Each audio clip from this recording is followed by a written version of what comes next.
Em uma decisão inédita no mundo, a Austrália proibiu que menores de 16 anos tenham acesso a redes sociais. E sobre esse assunto, o nosso entrevistado é o advogado Ariel Castro Alves, integrante da Comissão da Criança e do Adolescente da OAB aqui de São Paulo e ex-secretário nacional dos Direitos da Criança e do Adolescente. Tudo bem, doutor? Muito obrigado por atender a Jovem Pan, muito bom rever o senhor aqui. Um abraço.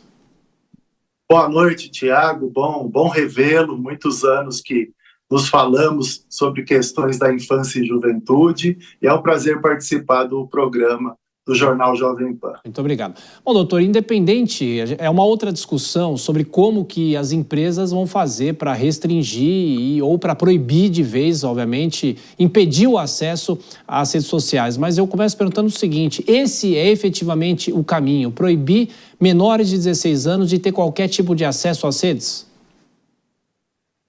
Sim, Tiago, nós temos que ter limitações, precisamos de marcos legais. É uma preocupação de todos nós que temos filhos, filhas, todos que estamos aí diante dessa epidemia do uso dos celulares, essa epidemia do acesso à internet por crianças e adolescentes. É claro que a Austrália toma uma medida mais drástica, você também sabe que quando nós proibimos, muitas vezes para a juventude, para os adolescentes, gera mais curiosidade, pode gerar mais atração.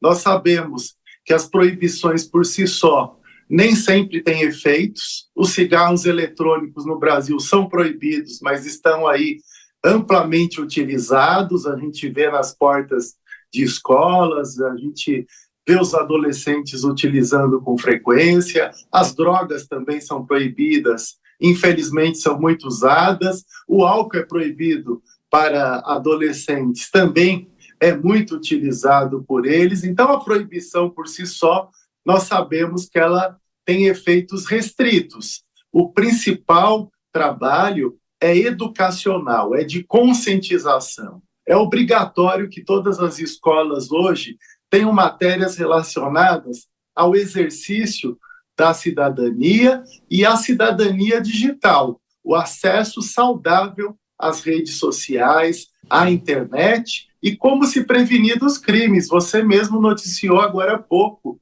os casos aí de pedofilia, pornografia infantil na internet. Então, esses riscos, eles estão o tempo todo colocados para as nossas crianças e adolescentes. Antes a gente mantinha o filho em casa, Tiago, e a gente achava que ele estaria seguro, mas hoje ele está lá com o aparelho celular, está com o tablet, está com o computador e está diante de uma série de situações de violência, de assédios, de pornografia infantil, de instigações ao próprio suicídio. O suicídio aumentou drasticamente no Brasil nos últimos anos, em 45% entre 2016 e 2021, exatamente no período que mais houve acesso à internet, até porque era necessário para as próprias crianças e adolescentes poderem estudar durante a pandemia.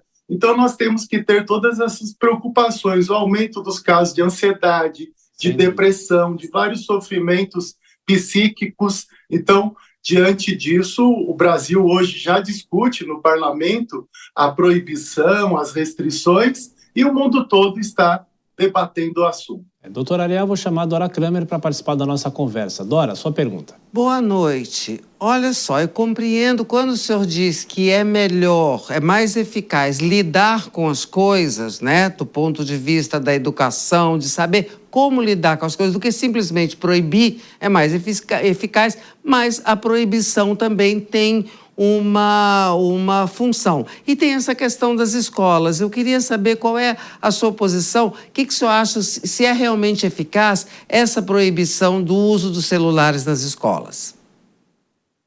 Sim, Dora, primeiro cumprimentá-la, né, e sou um fã do seu trabalho como jornalista, como comunicadora, e de fato, São Paulo e Rio de Janeiro iniciaram esse processo de proibição nas escolas, e já tem tido alguns resultados positivos, porque muitos dos alunos ficavam o intervalo todo usando seus aparelhos celulares, não tinham convivência, não tinham diálogo, não tinham contatos.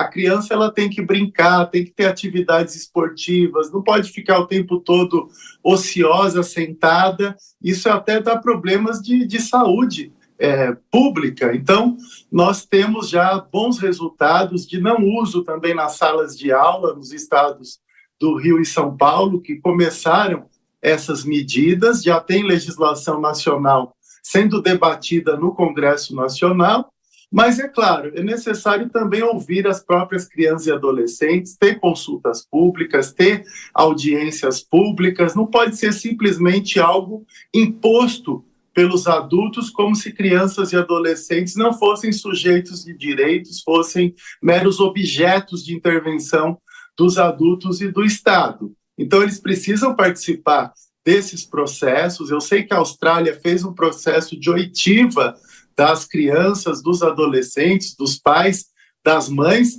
A própria lei australiana não prevê responsabilização de crianças, adolescentes e dos seus pais e mães quando acessarem as redes sociais. E temos a lei brasileira debatendo, Dora, sobre proibir para todos que têm menos de 12 anos o acesso às redes sociais. Mas, em princípio, a aprovação que já foi feita no Senado, ela prevê que a partir dos 12 pode ter acesso às redes sociais, mas com a moderação dos pais, com a supervisão e o acompanhamento obrigatório.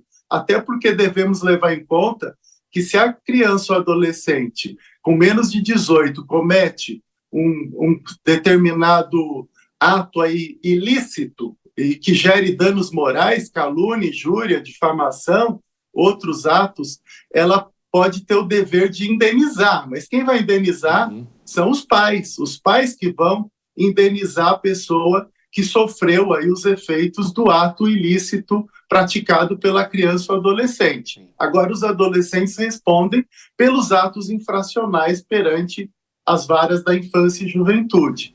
Nós temos previsão no Estatuto da Criança e do Adolescente de que é crime fornecer qualquer substância que cause dependência física ou psicológica. Isso gera 2 a 4 anos de prisão. E nós entregamos para os nossos filhos os celulares, que causam uma dependência física e psicológica. Então, vemos aí a contradição. A lei prevê uma coisa, mas, na prática, outra coisa que está sendo realizada. Então, nós temos que aprimorar a nossa legislação. E, doutor, rapidamente, a gente não pode deixar de falar sobre a responsabilidade das empresas de comunicação, né? As empresas, as big techs, em relação a tudo isso. O Supremo agora está discutindo essa questão, se as empresas são responsáveis pelas postagens dos usuários.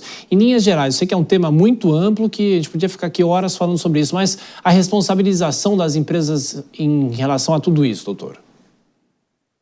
As empresas, no caso, principalmente de crianças e adolescentes, Tiago, elas, de fato, precisam ser cobradas, elas precisam fazer uma mediação mais adequada, um controle, uma checagem.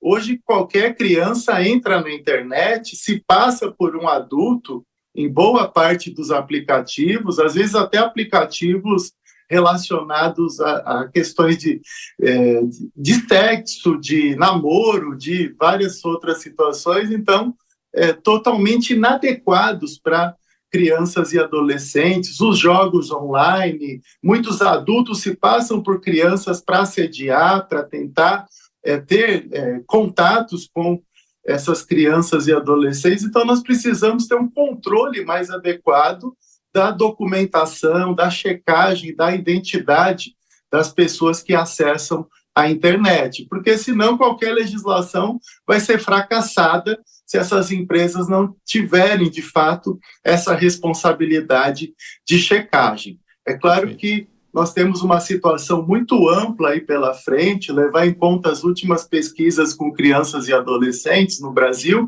24% delas têm acesso à internet com menos de 6 anos de idade, o que a maioria dos especialistas consideram bastante inadequado. Mais de 70%, 75%, têm acesso com menos de 12 anos de idade. E 83% das crianças e adolescentes que acessam a internet possuem redes sociais. Então, imagina o desafio que temos pela frente. E 30% dessas crianças e adolescentes que têm acesso à internet já estiveram diante de situações de riscos, de ofensas, de constrangimentos. Então, é um tema muito importante a ser debatido atualmente na sociedade brasileira. Doutor Ariel Castro Alves, advogado, ex-secretário nacional, muito obrigado mais uma vez pela gentileza por atender a Jovem Pan. Bom fim de semana, até a próxima. Obrigado, Tiago, obrigado, Adoro, uma boa noite, um ótimo fim de semana para vocês e a todos os nossos telespectadores aqui na Jovem Pan. Abraços.